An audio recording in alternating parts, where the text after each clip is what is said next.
கர்த்தரால் அதை தர முடியும் என்பதுதான் வாக்குறுதி. அல்லேலூயா, அல்லேலூயா, அல்லேலூயா. பெரிய சேனையாகிய வெற்றுக்கிளிகளும் பச்சை கிளிகளும் முசுக்கட்டை பூச்சிகளும் பச்சை புழுக்களும் சென்ற வருஷங்கள் என்பதாக வேதம் சொல்கிறது. அல்லேலூயா. சங்கீதம் 126 சங்கீதம் 1:2 நாம் பார்க்கிறோம். கர்த்தருக்கு பயந்து அவர் வழிகளில் நடக்கிற மனுஷன் யாரும் பாக்கியவான்கள். தங்கள் கைகளின் பிரயாசத்தை அவர்கள் சாப்பிடுவார்கள், பாக்கியமும் நன்மையும் உண்டாயிருக்கும் என்று சொல்லப்பட்டிருக்கிறது. ஆனாலும் கர்த்தருக்கு பயப்படாததாலும் அவர் வழிகளிலே நாம் சரியாய் நடக்காததுனாலும் நம் கைகளின் பிரயாசத்தை சாப்பிடுவதற்கு பதிலாக பச்சை புழு விட்டதை வெட்டுக்கிளி சென்றது, வெட்டுக்கிளி விட்டதை பச்சை கிளி சென்றது, பச்சை கிளி விட்டதை முசுகட்டை பூச்சி சென்றது என்று சொல்லி யோவேல் 1:4 சொல்லப்பட்டது போல நமக்கு ஒன்றுக்கு மேலே ஒன்றுக்கு வரிசையாக வந்ததே. அதுக்கு காரணம் என்னன்னு பார்த்தீங்கன்னா ஆண்டவரை நம்ம என்ன பண்ணலை, கர்த்தருக்கு பயப்படலை. கர்த்தருக்கு பயப்படுறதுன்னா தேவனுடைய வார்த்தைக்கு நம்ம நடக்கிற, தேவனுடைய வார்த்தைக்கு நம்ம கீழ்ப்படியல, தேவனுடைய வார்த்தையை அசட்ட பண்ணிட்டோம், தேவனுடைய வார்த்தையை உதாசீனப்படுத்திட்டோம், தேவனுடைய வார்த்தையை நம்ம கழுத்துல கொண்டாட.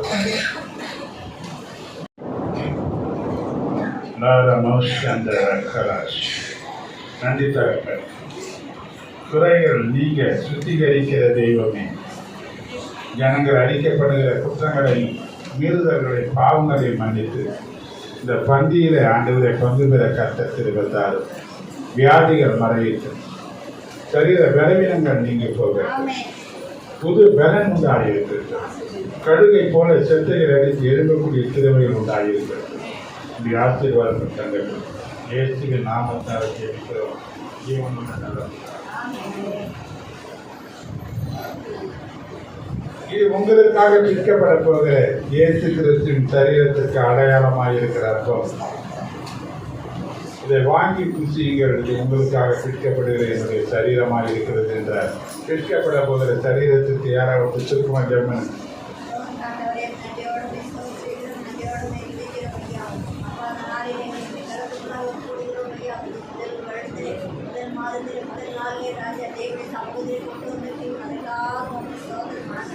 அப்பா அந்த நாளிலே வந்து ஆயுதப்படுத்த ஒவ்வொரு பிள்ளைகளுக்கு ஒவ்வொருத்தருடையா அப்பா அந்த நாளிலே சரீரத்தை நீ எங்களுக்காக ராஜா வாங்குகிற ஒவ்வொரு பிள்ளைகளை தேவனாய் கர்த்தர் தாமே ராஜா அப்பா பிள்ளைகள் எல்லா பாவங்கள் குற்ற குறைகள் வீடுகள் பாவங்கள் எல்லாருக்கும் ஒன்று தயவாய் இறங்கி மன்னித்து ராஜா அப்பா நீ பிரசுத்தப்படுத்துகிறாங்க ஊழிக்காரை அப்படியே பிரசுத்தப்படுத்தி தகுதிப்படுத்துகிறாங்க இயேசுவை நாமத்தினால் கேட்கிறோம். ஜீவனோட நல்லது.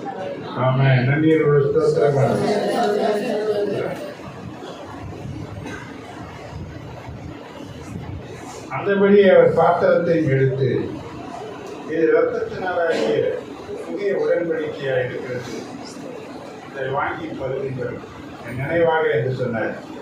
சிந்தப்பட்ட அவருடைய இரத்தமாகிய இந்த ரசத்திற்காக யாராவது திருப்பமாக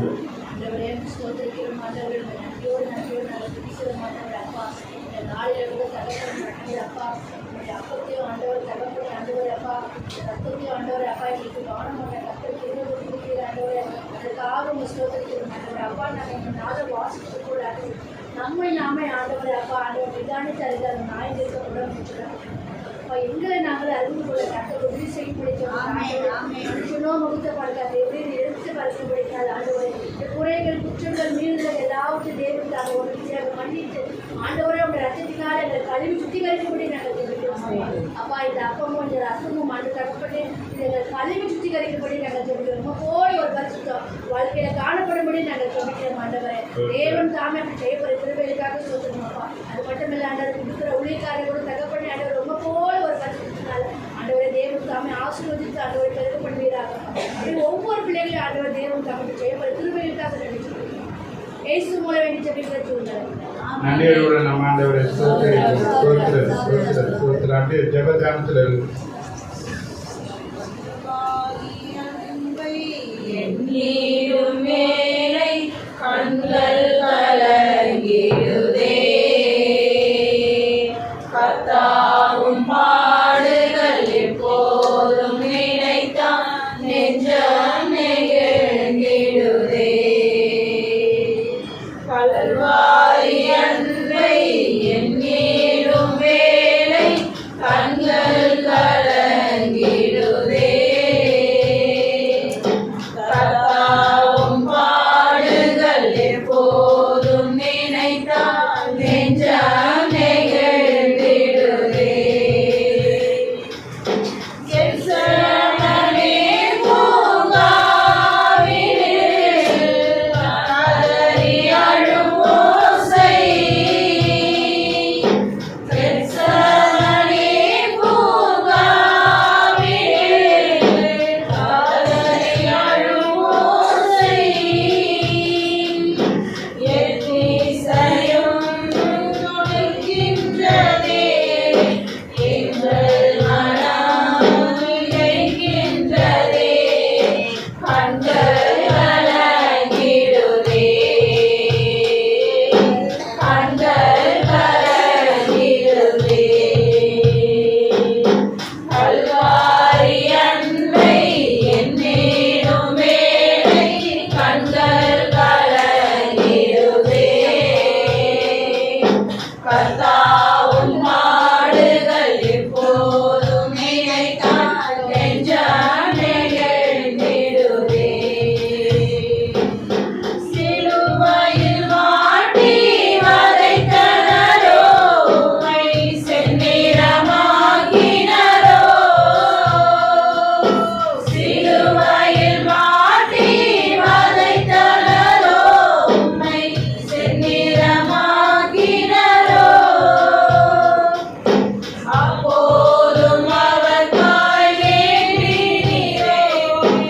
அன்போடு அவர்களை கண்டீரல்லோ. அப்பாவும் மனம் பெரிது. இயேசு அப்பாவும் மனம் பெரிது. கல்வாரி அன்பை எண்ணிடும் வேளை கண்கள் கலங்கிடுதே. கர்த்தாவும் பாடுகள் எப்போதும் நினைத்தான் நெஞ்சம் நெகிழ்ந்திடுதே. எம்மையும் உம்மை போல் மாற்றிடவே உம் ஜீவன் தந்தீரல்லோ. எம்மையும் உம்மை போல் மாற்றிடவே உம் ஜீவன் தந்தீரல்லோ. எங்களை தரை மட்டும் தாழ்த்துகிறோம்.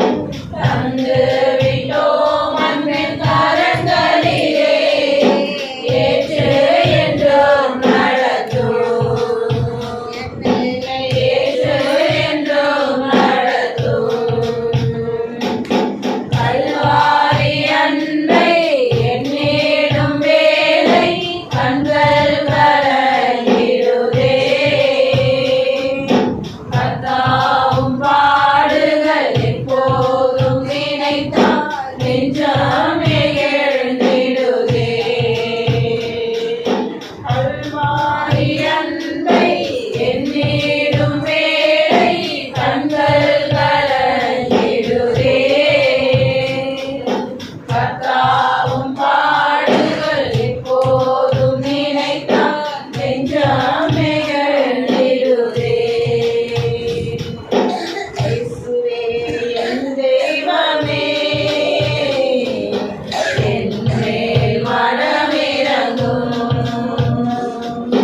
இயேசுவே என் தெய்வமே, என் மேல் மனமிரங்கும். நான் பாவம் செய்தேன் உம்மை நோக செய்தேன். நான் பாவம் செய்தேன் உம்மை நோக செய்தேன். உம்மை தேடாமல் வாழ்ந்து வந்தேன். உம்மை தேடாமல் வாழ்ந்து வந்தேன். என்னை மன்னியும் தெய்வமே. என்னை மன்னி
யாருக்கா வர வேண்டியிருக்க ஸ்தோத்திரத்தோடு கூட புசிங்க. ஸ்தோத்திரம் பண்ணி சாப்பிடு.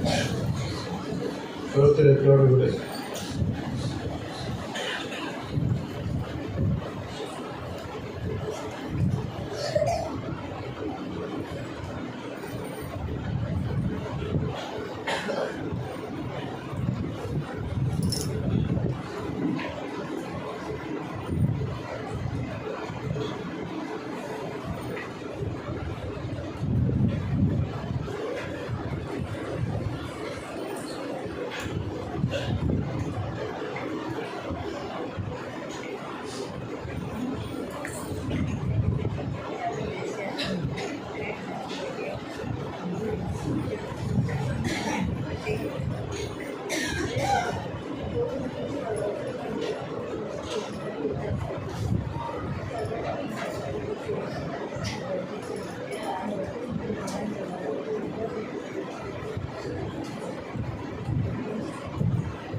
நன்றியோடு நம்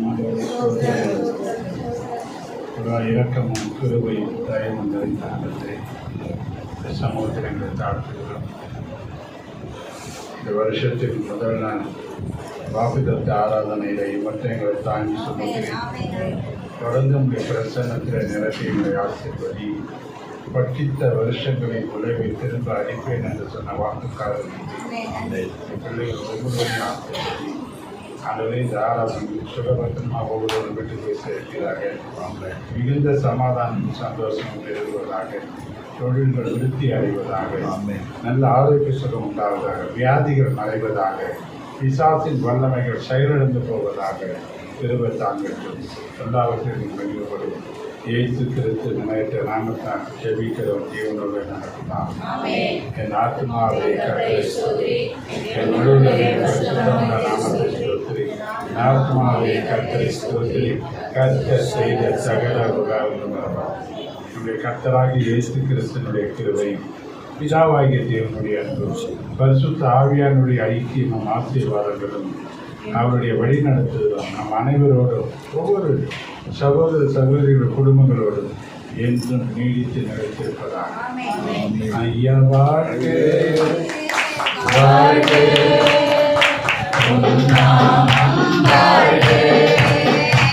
ஐயா வாழ்க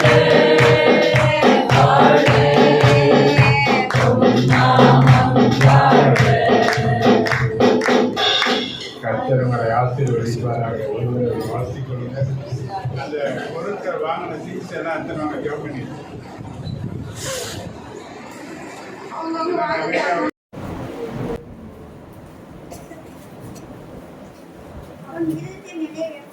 அவன் இருதயத்தின் நினைவு எப்படி நினைவு தான் அடிக்கடி சொல்லக்கூடிய ஒரு காரியம் தான். வார்த்தை தான் ஒரு மனுஷனை யார் என்பதை காண்பித்தது.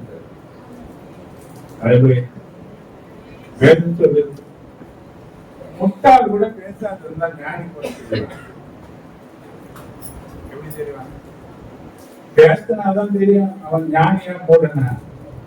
கவனிங்க, தேவன் பேசுகிறவர் வார்த்தையா இருந்தவர் தான் இயேசு என்ற பெயர்ல வந்தார். வார்த்தை தான் தேவன் யார் என்பதை நமக்கு வெளிப்படுத்தி காண்பித்து கொடுக்கிற வெற்றி.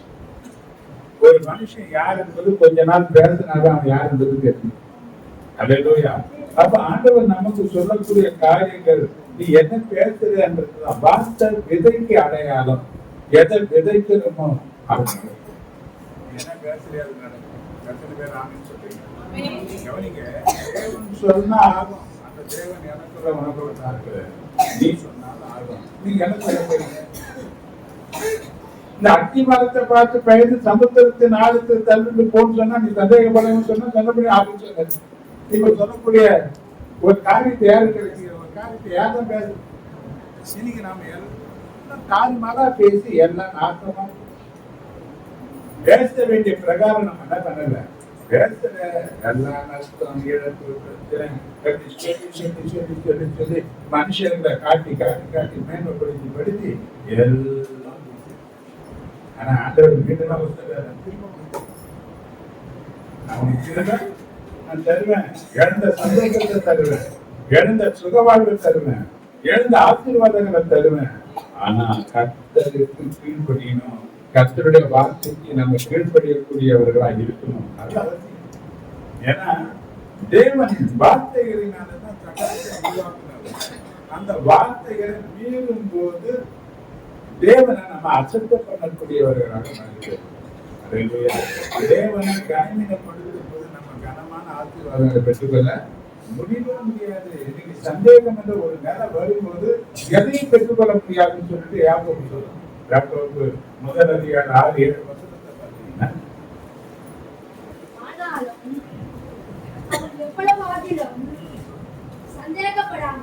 அவன் எவ்வளவாகிலும் சந்தேகப்படாமல் விசுவாசத்துடனே கேட்க கடவன். சந்தேகப்படுகிறவன் காற்றினால் அடிபட்டு அலைகிற கடலின் அலைக்கு ஒப்பாய் இருக்கிறான். அப்படிப்பட்ட மனுஷன் கர்த்தரிடத்தில் எதையாகிலும் பெறலாம் என்று நினையாதிருப்பானாக. என்ன பண்ணக்கூடாது? சந்தேகப்படணும். கர்த்தரிடத்தில் எதையும் பெற்றுக்கொள்ள முடியாதுன்னு சொல்றது பிசாசுடைய பெரிய தந்திரங்கள். கர்த்தருடைய வார்த்தையை சந்தேகப்பட வைக்கிறது. தேவனுடைய வார்த்தை அவரால் கூடாத காரியம் ஒன்றும் யோசிப்பாங்க. வேதத்துல நிறைய நான் யோசிப்பேன். ஆரம்ப காலத்துல ஆண்டவர் ஏற்றுக்கொண்ட புதுசுல நான் வேதத்தை படிக்கும் போது நான் கேட்டிருக்கேன். 90 வயசு சார குழந்தை பெருசா நம்ம ஏன் இதுல எழுத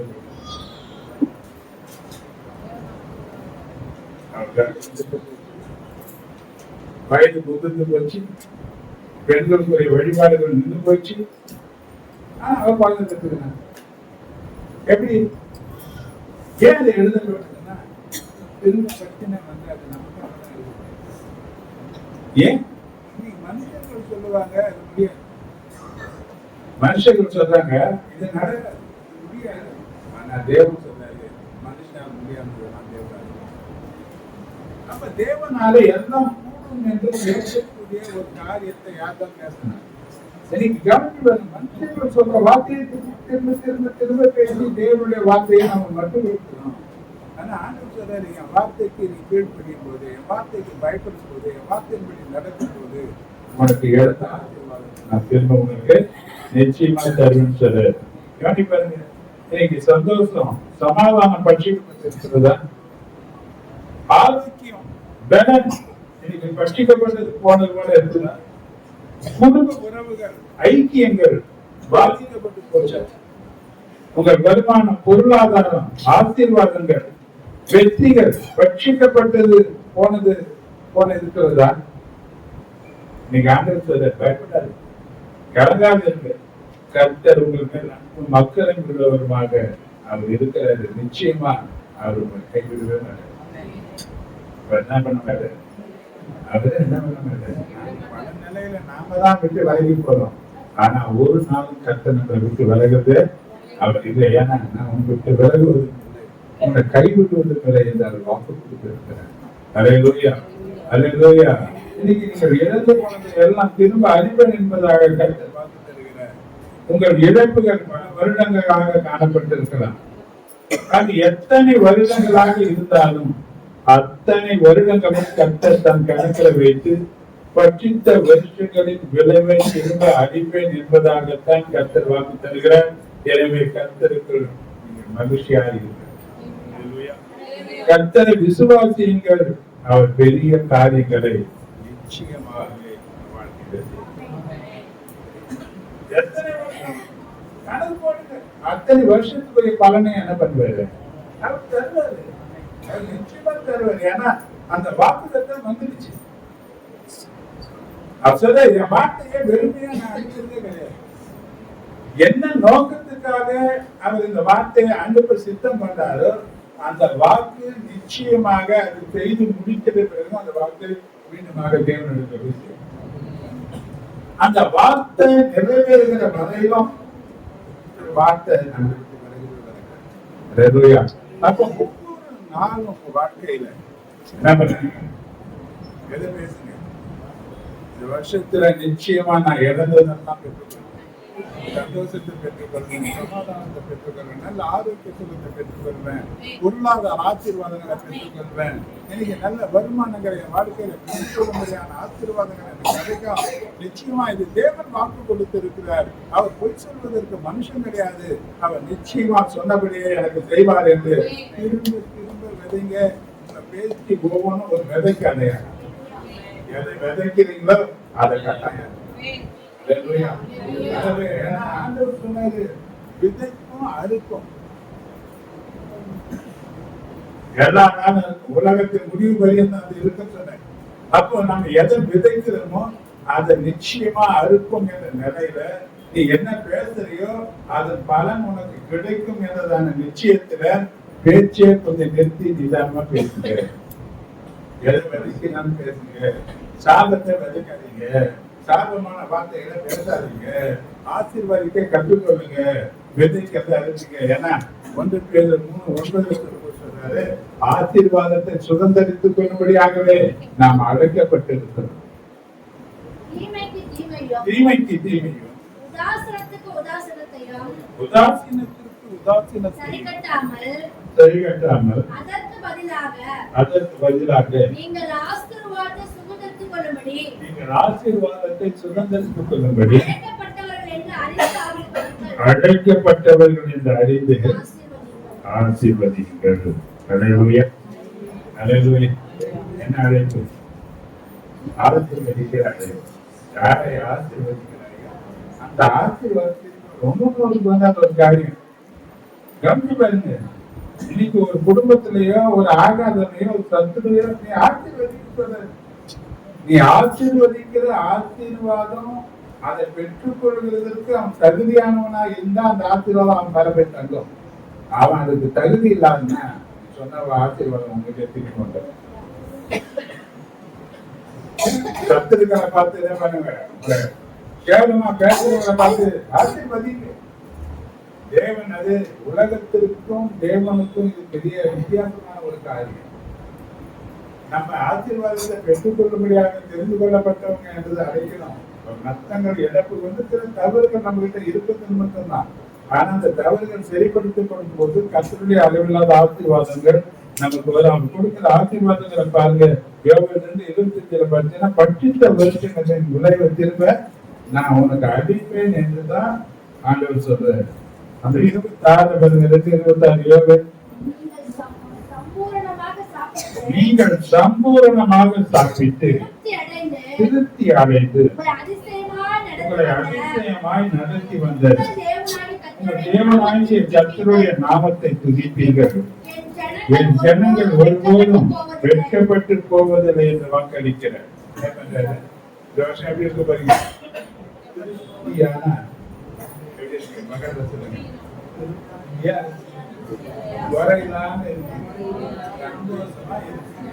சமாதானத்திலே நிறைஞ்சிருக்கு. எல்லா நிலையான மகிழ்ச்சியும் கர்த்தர் உங்களுக்கு நிறைவேற்றக்கூடிய ஒரு காரியம். அல்லேலூயா, அல்லேலூயா. முதல் ஒரு காரியத்தை சொல்லி நான் இதோட நிறுத்தி நான் அனுப்புவேன். என்ன தரக்கூடாது? கர்த்தர் கொடுக்கிற நன்மைகள் என்ன? சம்பூரணம் எடுபடுத்த பாரு. சாப்பாட்டுல கூட ஏதோ குறை அறகுறையாலும் கிடையாது. திருப்தியா சாப்பிடக்கூடிய நிலையில விட்டு போறாரு. இந்த வாக்குத்தத்தத்தில் கர்த்தர் இழந்து போன சம்பூரணம் அல்லது நிறைவை நமக்கு திரும்ப அளிக்கிற ஒவ்வொரு மனுஷனும் தன் வாழ்வில் தங்கள் குறைவிலிருந்து நிறைவை நோக்கி போகத்தான் யாரு விரும்புவாங்க? எந்த ஆசீர்வாதமும் குறைவுபடுவதை யாருமே விரும்ப மாட்டாங்க. நீங்க யோவான் 2வது அதிகாரம் 3வது வசனத்தை பார்த்தீங்கன்னா, கானாவூர் திருமணத்துல திராட்சை ரசம் குறைவுபட்ட போது இயேசுவின் தாயாகிய மரியாள் அவரை பார்த்து, அவருக்கு திராட்சை ரசம் இல்லை என்ற என்ன சொன்னாங்க? யாருக்கு? இங்க ஒரு குறைவு ஒன்று வருகிறது. ஒன்றும் இல்லை என்ற உணர்வு ஒரு திருமண வீடு, ஏராளமான ஜனங்கள் வந்து வாழ்த்த போகிற இடம். அங்க ஒரு குறைவு வரும்போது ஒரு பெரிய வேதனை இருக்கும் இல்லையா? இல்லையா? இங்க குறைவுபட்ட அந்த திருமண வீட்டுல ஏற்றி இருந்தபடியாக அங்க திருமண வீட்டில் சமாதானம் சந்தோஷம் பட்சிக்கப்படாதபடி அவர் பெரிய அற்புதத்தை செய்தார் என்பதை நம்ம வேதத்துல வாசிக்கிறோம். நம் தேவனாகிய கர்த்தர் சம்பூரணர், பரிபூரணர் என்பதை நாம் மறந்துவிடக் கூடாது. அதனாலதான் நம்ம ஆண்டவர் இயேசு கிறிஸ்து கானாவூர் கல்யாணம் முன்பு இருந்ததை பார்க்கணும். ருசியுள்ள ரசத்தை அற்புதமாக கட்டளையிட்டு ஒரு பெரும் நிறைவை கர்த்தர் ஏற்படுத்தினார். ஒரு பெரிய நிறைவை ஏற்படுத்தி அந்த கல்யாண வீட்டுல நடந்த ஒரு அற்புதம் இன்னைக்கு சபையில வந்திருக்க உங்க வீட்டிலேயும் நடக்கிறதுக்கு முன் அச்சாரு. எதுலாம் குறைவுபட்டு போனீங்க? ஒருவேளை அன்பு குறைவா, ஒருவேளை ஆசீர்வாதத்தில் குறைவா, ஒருவேளை சரீர பலவீனத்தில் குறைவுபட்டு இருக்கிறீங்களா, ஒருவேளை எல்லா நிலையிலும் நான் அவமானப்பட்டு இருக்கிறேன் என்ற நிலையில வந்திருக்கிறீங்களா? எந்த குறைவுகளா இருந்தாலும் அது உன்னை பட்சித்து விடாதபடிக்கு உன்னை பட்சித்த காரியங்களில ஆண்டவர் உங்களுக்கு ஆசீர்வாதமாக திரும்ப அளிப்பேன் என்பதுதான் இந்த வருஷத்தை பார்க்கிறது. 23 சொல்றாரு,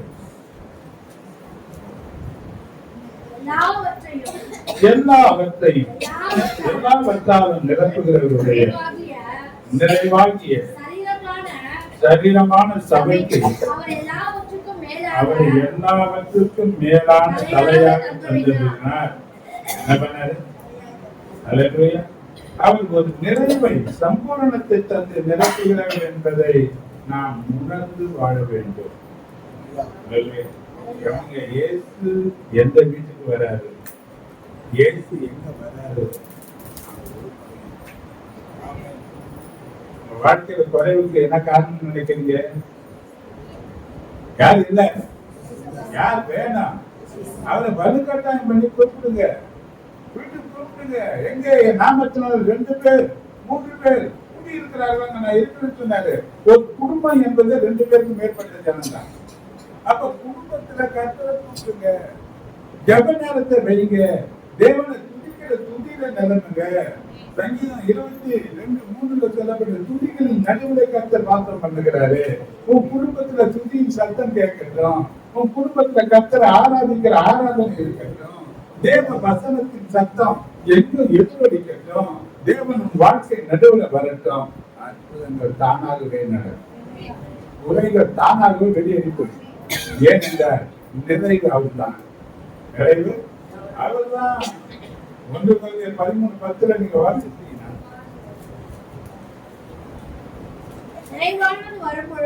நிறைவானது வரும்போது குறைவானது ஒழிந்து போகும். குறைவு நீங்கணும். எந்த குறைவாக எத்தனை மணி குறைவு இருக்கட்டும். அந்த குடும்ப வாழ்க்கையில இருக்குன்னா, திருமணமானவங்க ஒருத்தருக்கு கணவன் மனைவிக்குள்ள இருக்கிற அன்புல குறைவுபடலாம். வேற எந்த காரியங்கள் குறைவுகள் இருந்தாலும் அந்த குறைவுகள் நீங்க வேண்டுமானால் வேத வசனம் உனக்கு அழகா வெளிப்படுத்தி காண்பிக்குது. இயேசு இந்த இடத்துல குறைவுகள், வாழ்க்கையில குறைகள் இல்லாம போறோம்னா யார் வேணும்? யார் வேணும்? அதுதான் திருமண வாழ்க்கையின் ரகசியம். அதுதான் அன்னைக்கு எல்லாம் திருமண காலத்துல சொல்லுவாங்க, 3 முடிச்சு போடு, 3 முடிச்சு போடு, 3 முடிச்சு. ஏன் 30 முடிச்சு போட்டேன்னா ஸ்ட்ராங்கா இருக்காது முடிச்சு? ஏன் 3 முடிச்சு? என்ன சொல்ல 3 முடிச்சு தானே? ஏன் 30 முடிச்சு போட்டேன்னா நேரம் பத்தாதா? 30 நூல் சீக்கிரம் ஆறாதுன்ட்டு எது ஆறாது? அப்ப அந்த 3 நூல் எது?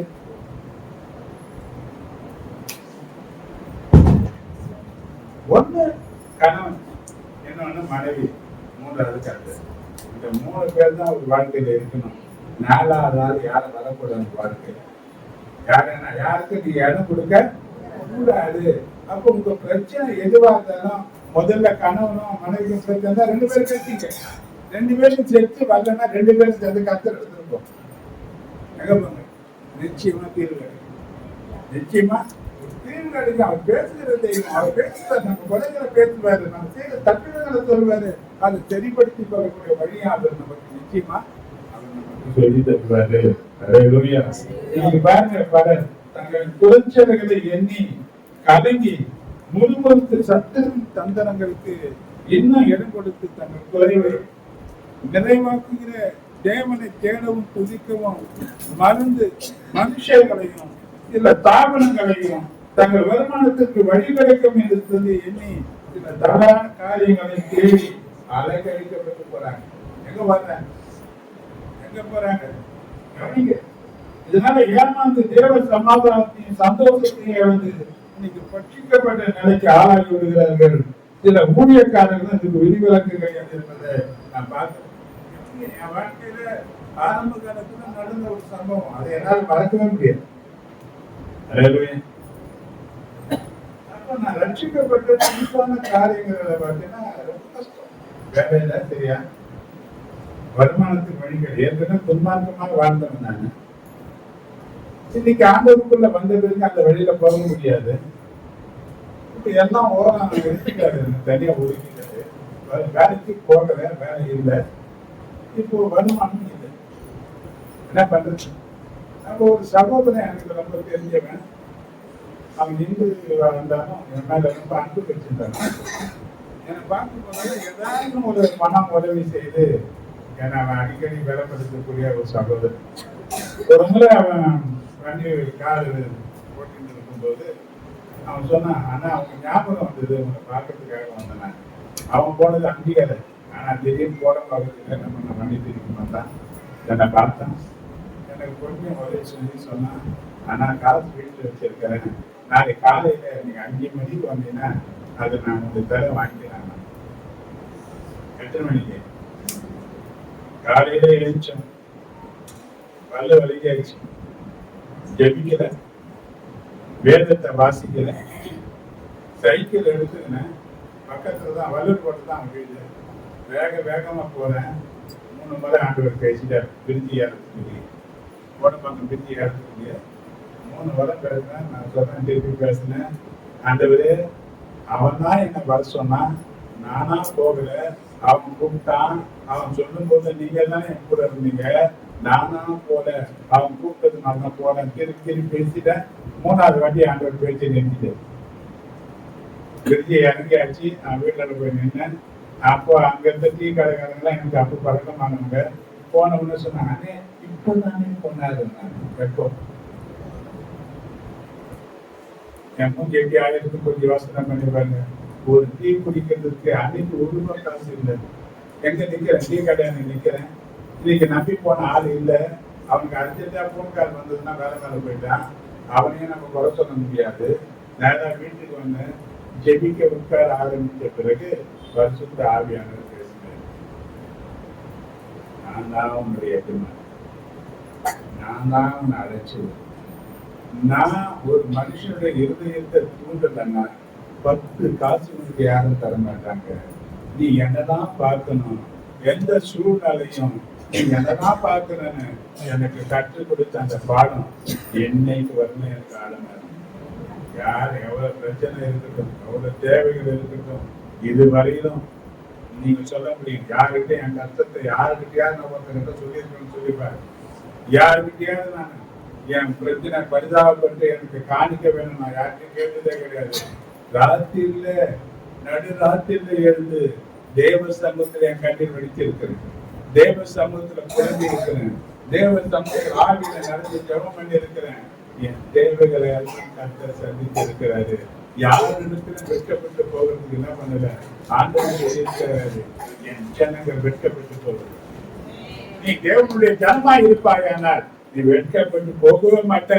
நீ மனுஷன் போன வெட்கப்பட்ட தேவனிடத்துல வந்து இருப்பாயானால் ஒரு நாளும் வெட்கப்பட்டு போக அவன் விடவே மாட்டேன். என்ன பிரச்சனையா இருக்கட்டும், என்ன தேவைகளா இருக்கட்டும், கர்த்தர் நம்மளை கைவிடவே மாட்டேன்.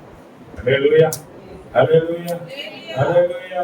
நீங்க என்ன பாருங்க, நீங்க எங்க போய் நிக்கிறாங்க? என்ன சொன்னாங்க, இந்த ஊழியத்தில் ஆரம்பத்தில் நான் வரும்போது முழு நேர ஊழியத்துக்கு ஆண்டவர் கூப்பிடுறாரு. அப்ப ஊழியம் செய்துனே இருக்கு, கொஞ்சம் பழக்கம். அந்த கீழ்கட்டுற பகுதியிலாம் ஊழியம் அதிகமா செய்துன்னு இருக்கு. அங்க இருக்கிற ஒரு பாஸ்டர் சொன்னாரு, முழு நேர ஊழியத்துக்கெல்லாம் வராதையா, ஒரு ஜோன்னா பையன் மாட்டிக்கின்னு அம்மா அப்படி நிக்கிறாங்க பேரு, அப்படி பிச்சைக்காரன் போல. நீ இப்ப என்ன பண்ணாத, நீ இப்ப வேலை செய்யற, அப்படியே கொஞ்ச நேரம் ஊழியம் செய்யற, வேலையில ஒரு சம்பளம் வந்து ஒரு காணிக்க வந்து இப்படியே நீ கண்டினியூ பண்ணுங்க. ஆனா ஆண்டவர் கேட்டாரு, என்ன நம்ப மாட்டேன். யோக போல நடு ரோட்ல வாயை கொடுத்துக்கினேன், என்னைக்கு வரல என்ன நடத்துறாரு, என்ன அவர் கைவிட்டதே கிடையாது. நெருக்கங்கள் இருக்கு, பிரச்சனைகள் இருக்கு, பலவீனங்கள் இருக்கு. 3 வாரம் பைபாஸ் பண்ணியாச்சு. எப்படி நடக்க 3 அடி 3 மணி ஏறியா, 3 மணி தான் ஏறியா, ஏற நடக்குறியா, நடக்கிற என்ன பண்ற செய்யறாரு. பலவீனங்கள் இருக்கு, ஆனா தேவனுக்கு பலனா இருக்கு. ஏன்னா அவர் ஒரு நாள் என்ன பண்ணல, பல நேரங்கள்ல போக முடியாத நிலையில தேவனுக்கு மகிமை தர யாரையாவது ஒருத்தர் அனுப்புறாரு. அங்க வீட்டுக்கு வந்து அவங்க ஜெபிக்கும் போது அவங்க ஏதாவது ஒரு காணிக்கை என்ன பண்றாங்க, என் தேவைகளை கர்த்தர் எப்படியோ சந்தித்துக் கொண்டு இருக்கிறார். யார் இடத்துல வெட்கப்பட விடல. அவர் இன்னைக்கு ஒன்று சொல்றாரு, நீ அவருடைய பிள்ளையா இருப்பாயானால், நீ அவருடைய ஜனமா இருப்பாயானால், நீ அவரை தேடக்கூடிய ஜனமா இருப்பாயானால் நன்மைகள் உனக்கு குறைபட போதில்லை. யாருக்கு முன்பாயும் உன்னை வெட்கப்பட விட போகிறது.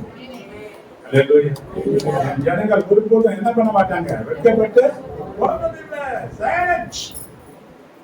சொல்லி ஆண்டவர் எப்படி, நான் சொல்ல ஆண்டவர் யார் பாதத்துல விழுவேன், உங்களுடைய காலில் விழுந்து. எவன் காலில் என்ன பண்ண மாட்டேன், எவனுக்கு முன்பாக நான் தலை வாங்கி என்ன பண்ண மாட்டேன். ஆண்டவரே உனக்கு முன்பாக நான் சரண்டர் என்று சொல்லுங்க. கண்ணீரை கர்த்தருடைய பாதத்துல ஊத்துங்க. எந்த மனுஷனும் பார்த்து ஐயோ பாவம் சொல்ற அளவுக்கு அவனுக்கு முன்பாக பரிதாபம் போய் நிற்காது. எந்த மனுஷனும் நமக்கு கர்த்தர் கிடையாது. கர்த்தர் நமக்கு செய்ய நினைச்சத யாராலையும் செய்ய முடியாது.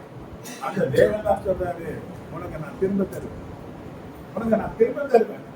உனக்கு என்ன பண்றாரு, திரும்ப நானு தருவேன். யாருங்க வாங்க, இந்த வாக்கு தத்துவத்தை பிடிச்சிக்கின்னு ஒவ்வொரு நாளும் காலையில ஆண்டு சமூகத்தில் என்ன பண்ணுங்க, எப்பெல்லாம் தேவன் ஞாபகப்படுத்துறாரு திரும்ப திரும்ப திரும்ப திரும்ப வாக்கு தத்தங்கள் பெற்றுக் கொள்ளுகிற வரையிலும் போறாங்க. பெற்றுக் கொள்ளுகிற வரையில் என்ன பண்ணுங்க, வேதம் சொல்லுகிறது பிலிப்பியர் 4:19 பாத்தீங்கன்னா,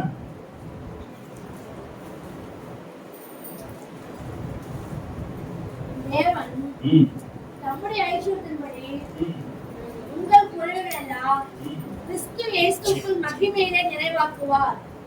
உங்கள் குறைவுகளை எல்லாம் கிறிஸ்து இயேசுவுக்குள் மகிமையிலே நிறைவாக்குவார். பிலிப்பியர் 4:11 பவுல் சொல்றாரு, என் குறைச்சலினால் நான் இப்படி சொல்கிறதில்லை, ஏனெனில் நான் எந்த நிலைமையில் இருந்தாலும் மன ரம்மியமாய் இருக்க கற்றுக்கொண்டேன் என்று சொல்லுகிறேன். எந்த நிலையில இருந்தாலும் வாழ்ந்திருக்கவும் எனக்கு தெரியும், தாழ்ந்திருக்கவும் எனக்கு தெரியணும். தேவனுடைய பிள்ளைகளுக்கு எந்த நிலையிலையும் வாழ தெரியும், எந்த நிலையிலையும் வாழ தெரியணும். ஏன்னா அது பக்குவப்படுத்துவார் ஆண்டவர். பல நிலைகளில் என்ன பண்றாரு. அல்லேலூயா. பிலிப்பியர் 4:18 வாசித்து பாருங்க, எல்லாம் எனக்கு கிடைத்தது, பரிபூரணமும் உண்டாயிருக்கிறது என்று மகிழ்ச்சியோடு கூட சொல்லுகிறார். அவர் என்ன சொல்றாரு, எனக்கு சகோதரன் சகோதரி இந்த அனுபவம் நமக்கு இருக்கிறதா என்று பாருங்க. நம்முடைய குறைவை நிறைவாக்கக்கூடிய இடம் ஒன்று இருக்கிறது. அது சம்பூர்ணராகிய நம்முடைய தேவனுடைய அடைக்கலம் தான். எங்க வந்துருங்க, யாருங்க வந்துருங்க, யாருடைய பாதத்தில் வந்துங்க, உன்னதமானுடைய மறைவுக்குள் வாங்க. எங்க வாங்க, அவர்தான் நமக்கு நிழல், அவர்தான் நமக்கு கேடகம், அவர்தான் நம்முடைய பலன், அவர்தான் நம்முடைய அரண், அவர்தான் நம்முடைய பாதுகாப்பு. எங்க வந்துருங்க. இந்த வருஷத்துல, கடந்த வருஷத்துல எங்கெங்க கடந்து போயிருக்கலாம், எப்படியெல்லாம் ஓடி இருக்கலாம். அன்னைக்கு ஆதாரம் தேர்ந்த மாதிரி தான் ஆண்டவர் தேடி நின்றாரு. எங்கே போனேன்னு கேட்ட மாதிரி தான் இன்னைக்கு நம்மள கேட்டு இருக்கிறாரு. இன்னைக்கு கர்த்தருடைய சமூகத்துல நம்மளை கொண்டு வந்து நிறுத்தி இருக்கிறாரு. உறுதியா பிடிச்சிங்க, உறுதியா பிடிச்சிங்க. வேதம் சொல்றது ஏசாயா 26:3 நீங்க பாத்தீங்கன்னா,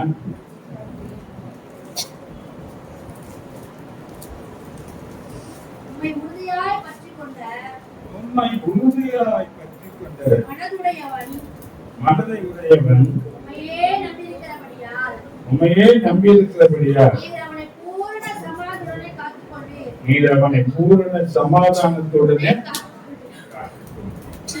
எப்படி காத்து வருவார்? எதை பிடிச்சீங்க? உறுதியா பிடிச்சீங்க. ஏன்னா நம்மளை அசைக்கக்கூடிய பல காரியங்களை சொல்றாரு. ரோமர் 8:36 சொல்றாரு, கிறிஸ்துவின் அன்பை விட்டு நம்மை பிரிப்பவன் யார்? வரிசையா லிஸ்ட் போறாரு. கிறிஸ்துவின் அன்பு, உபத்திரவமோ உபத்திரவமோ, வியாக்குலமோ வியாக்குலமோ, ஆ, துன்பமோ, துன்பமோ பசியோ, பசியோ நிர்வாணமோ, நிர்வாணமோ நாசமோசமோ, பட்டயமோ இவை எல்லாவற்றிலும் நாம் நாம் நம்பி நம்பி நன்மை கூறுகிறவராலே முற்றிலும் நிலைப்படுவராய் செயல்படுகிறவராய் இருக்கிறோமே. இதெல்லாம் ஜெயிச்சு யாரை விட்டுடக்கூடாது. இதெல்லாம் நம்ம அசைச்சு பார்க்கக்கூடிய ஒரு காரியம். ஆனா யாரை உறுதியா பிடிச்சிக்க அசைக்கப்படாது. நம்ம என்ன பண்ண மாட்டோம்? கர்த்தரை அடைக்கலமாக வைத்துக் கொண்டவன் அவன் அசைக்கப்பட மாட்டான். கண்டிப்பா அதுதான் சங்கீதம் 16:8 வாசிச்சுப்பாரு. என்ன சொல்ல பாருங்க.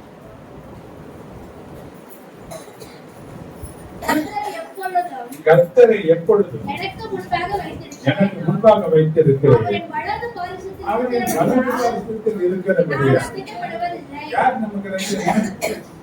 கர்த்தர் தான் ரைட்டு. எங்க வச்சுக்க? அங்கதான் நம்ம அசைக்கப்படுவது. அசைக்க பல பிரச்சனைகள் வந்தாலும் நம்மளை அசைக்க யாரால முடியாது. ஏன்னா கர்த்தர் நமக்கு வருவார். அல்லேலூயா. சங்கீதக்காரர் 34வது சங்கீதம் 10வது வசனத்தை வாசிக்கிறார்.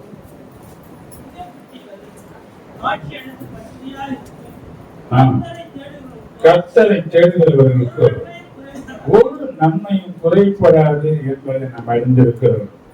தேவையற்ற காரியங்களை அல்லது தேவ சித்தமில்லாத இடங்களை தேடி தேவ ஆசீர்வாதங்களை இழந்து விடார்கள். எங்க பவானி? தேவனுக்கு சித்தம் இல்லாத இடத்துல நாம போய் என்ன பண்ணக்கூடாது? இருக்கக்கூடாது. தேவையற்ற காரியங்களை நம்ம சிந்திக்க கூடாது. கவனிங்க. மாறாக சம்பூரணரும் பரிபூரணரும் குறைவுகளை நிறைவாக்குகிறவருமாகிய தேவனாகிய கர்த்தரை தேடி அவரிடம் ஓடி வந்து உங்கள் குறைவுகளை உங்கள் வாழ்க்கையில் இதுவரையும் பட்சித்த சகல காரியங்களையும் தேவனுடைய பரிசுத்த பாதத்தில் வைத்து யாருடைய சொல்லுங்க? கர்த்தரிடத்தில் சொல்லுங்க. கர்த்தர் தாமே இதுவரை உங்க வாழ்க்கையில சத்துருப்பட்ட எல்லாவற்றையும் தொட்டு ஒரு மாற்றத்தை உண்டு பண்ணி நீங்கள் சம்பூரணமாய் சாப்பிட்டு சந்தோஷமாய் சமாதானமாய் வாழ கர்த்தர் உங்களை ஆசீர்வதிப்பார். இனி வரக்கூடிய காலங்கள் தேவன் தம்முடைய ஜனங்களுடைய சிறையிருப்பை திருப்பி பட்சிக்கப்பட்ட வருஷங்களின் விளைவை திரும்ப அளிப்பதை ஒவ்வொரு கண்ணும் முதல் சம்பூரணமான நன்மைகளை தருவார் என்ற இந்த செய்தியோடு நாங்கள் நிற்கிறோம். வருகிற ஞாயிற்றுக்கிழமை தொடர்ந்து நாங்கள் செய்தி தொடர்ந்து வரக்கூடிய காரியங்களை பார்க்கலாம். ஏன்னா திருவிருந்து வேலை இருக்கு. நம்ம இதை முடிக்கலாம். கர்த்தர் ஆசீர்வதிப்பார். அப்படியே நம்ம கர்த்தருடைய சமூகத்தில் இருக்கலாம். அப்படியே நீங்க வாசிங்க.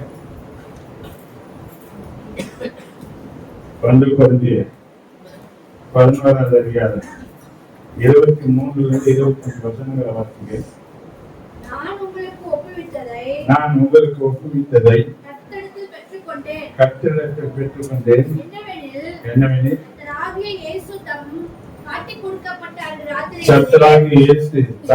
கொடுக்கப்பட்ட அந்த ராத்திரியில அப்பத்தை எடுத்து ஸ்தோத்திரம் பண்ணி அதை பிட்டு நீங்கள் வாங்கி புசியுங்கள். இது உங்களுக்காக பிற்கப்படுகிற என்னுடைய சரீரமா இருக்கிறது. என்னை நினைவு கூறும்படி இதை செய்யுங்கள் என்றார். தேவனை நினைவு கூறக்கூடிய ஒரு சந்தர்ப்பத்தை கர்த்தர் நமக்கு வைத்திருக்கிறார். இந்த நிகழ்ச்சி அதுதான். தேவன் நமக்காக மனுஷனாக இந்த உலகத்துல வந்து நம்முடைய பாவங்களுக்காக அவர் பிடிக்கப்பட்டார். நம்முடைய மீறுதலுக்காக அவர் அடிக்கப்பட்டார். அவருடைய ரத்தம் நமக்காக